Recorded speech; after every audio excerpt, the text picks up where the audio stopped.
Harish Mukherjee road, মুখ্যমন্ত্রী মমতা বন্দ্যোপাধ্যায়ের পাড়া।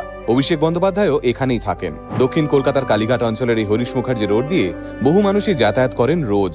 এই হরিশ মুখার্জি রোডের সমান্তরালে বয়ে যাওয়া হরিশ চ্যাটার্জি স্ট্রিটেই আমাদের রাজ্যের মুখ্যমন্ত্রীর বাসভবন। কিন্তু কখনো জানতে ইচ্ছে করেনি কে এই হরিশ মুখার্জি, কেন তার নামে শহর কলকাতার বুকে হরিশ পার্ক নামক একটা পার্ক রয়েছে।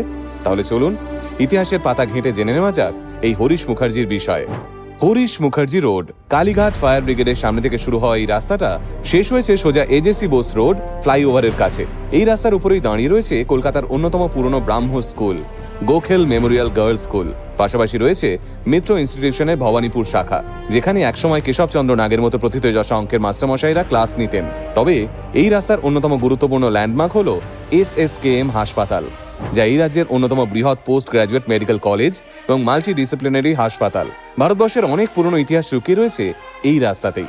এখনো শহরের কোলাহলের ভিড়ে এক মুঠো শান্তির আশ্রয় এই রাস্তার উপরে থাকা সন্তু কুটিয়া গুরুদ্বারা কিংবা সন্ত কুটিয়া গুরুদ্বারা, কিংবা দক্ষিণ কলকাতার অন্যতম বিখ্যাত ধাবা বলবন্ত সিং ধাবাও রয়েছে এই হরিশ মুখার্জি রোডেই। কিন্তু এই হরিশ মুখার্জি মানুষটা আদতে কে, এবার সেটাই বলবো। হরিশচন্দ্র মুখোপাধ্যায়ের বর্তমান শহর কলকাতার ভবানীপুর অঞ্চলে। সে সময় এই হরিশ মুখার্জি রোডের নাম ছিল বেরিয়াপাড়া রোড। হরিশচন্দ্রের জন্মের 6 মাসের মধ্যেই তার বাবা রামধন মুখোপাধ্যায় মারা যান। ছোটবেলায় ভবানীপুরের একটা পাঠশালায় পড়াশোনা আরম্ভ করেন হরিশচন্দ্র। তার অসাধারণ মেধা কিছুদিনের মধ্যেই সকলের দৃষ্টি আকর্ষণ করে। পাঠশালায় পড়বার সময় দাদা হারানচন্দ্রের সাহায্যে তিনি ইংরেজি ভাষায় প্রাথমিক শিক্ষা লাভ করেন। এরপর 7 বছর বয়সে ভবানীপুর ইউনিয়ন স্কুলে ভর্তি হন হরিশচন্দ্র।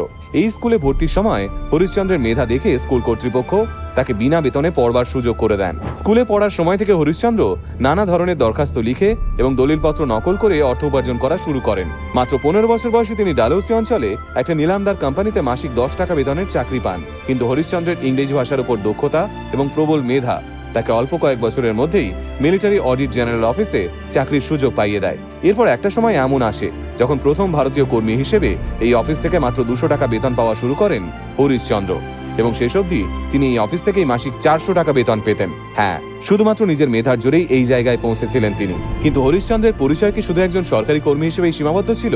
আগে না, সেটা হলে তার নামে হয়তো এই রাস্তাও হতো না, আর আজকের এই ভিডিওটাও তৈরি করতে হতো না। ব্রিটিশদের থেকে বেতন নিয়ে ব্রিটিশদের বিরুদ্ধেই কলম ধরা শুরু করেন হরিশচন্দ্র। 1853 সালের 6 জানুয়ারি হিন্দু প্যাট্রিয়ট নামের একটা সাপ্তাহিক পত্রিকা প্রকাশিত হয় পরাধীন ভারতবর্ষের বুকে। হরিশচন্দ্র ছিলেন এই পত্রিকার সম্পাদক। এই পত্রিকার পথ চলা শুরুই হয় সমাজের নিচু তলার মানুষদের ওপর ইংরেজ শাসকদের অত্যাচারের বিরুদ্ধে প্রতিবাদ করে। ধীরে ধীরে হরিশচন্দ্রের কলমে ফুটে ওঠে নীল চাষিদের ওপর ইংরেজদের অকথ্য অত্যাচারের কথা। চাষিদের দিয়ে ধান আখের বদলে জোর করে নীল চাষ করানো, চাষিরা চাষ করতে না চাইলে তাদের খেতে আগুন ধরিয়ে দেওয়া, বাড়ি ভাঙচুর করা, বাড়ির লোককে বন্দি করা এবং বহু ক্ষেত্রে প্রাণে মেরে ফেলা। পাশাপাশি কোনো সহৃদয় ইংরেজ অফিসার চাষিদের পক্ষে কথা বললে তার বদলি করে দেওয়া। এই সমস্ত বিষয়ে ইংরেজদের বিরুদ্ধে গর্জে উঠেছিলেন হরিশচন্দ্র। আর এই কারণেই হিন্দু প্যাট্রিয়ট পত্রিকা প্রকাশিত হওয়ার মাত্র 8 বছরের মধ্যে হরিশচন্দ্রের খ্যাতি প্রায় সারা ভারতে ছড়িয়ে পড়েছিল। এমনকি ইউরোপের শিক্ষিত সমাজেও তার নাম প্রচারিত হয়েছিল।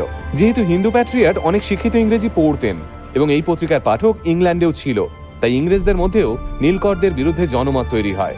গ্রাম বাংলার বহু নিপীড়িত নীল চাষিরা কলকাতার ভবানীপুরে হরিশচন্দ্রের বাড়িতে আসতেন।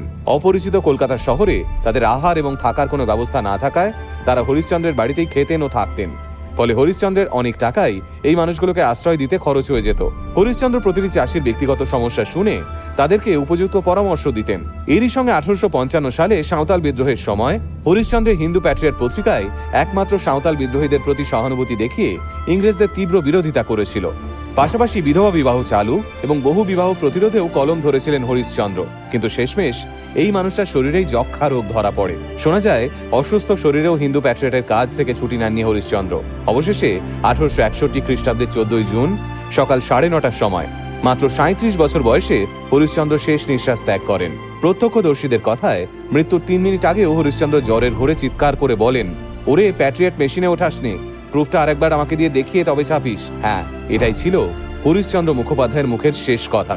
জীবনের শেষ মুহূর্ত অবধি তিনি ব্রিটিশদের বিরুদ্ধে লড়াইয়ের ময়দানে দাপটের সঙ্গে রাজত্ব করতে চেয়েছিলেন। তাই এমন একটা মানুষের নামে কলকাতার বুকে একটা গুরুত্বপূর্ণ রাস্তা থাকাটা ভীষণই জরুরি। আপনাদের মধ্যে কতজন জানতেন হরিশ মুখার্জির বিষয়ে? কমেন্টে জানাতে ভুলবেন না কিন্তু। সকলে ভালো থাকবেন, সুস্থ থাকবেন, আর জানাবেন এমন কোন কোন বিষয়ে আপনারা এই পেজে ভিডিও দেখতে চান।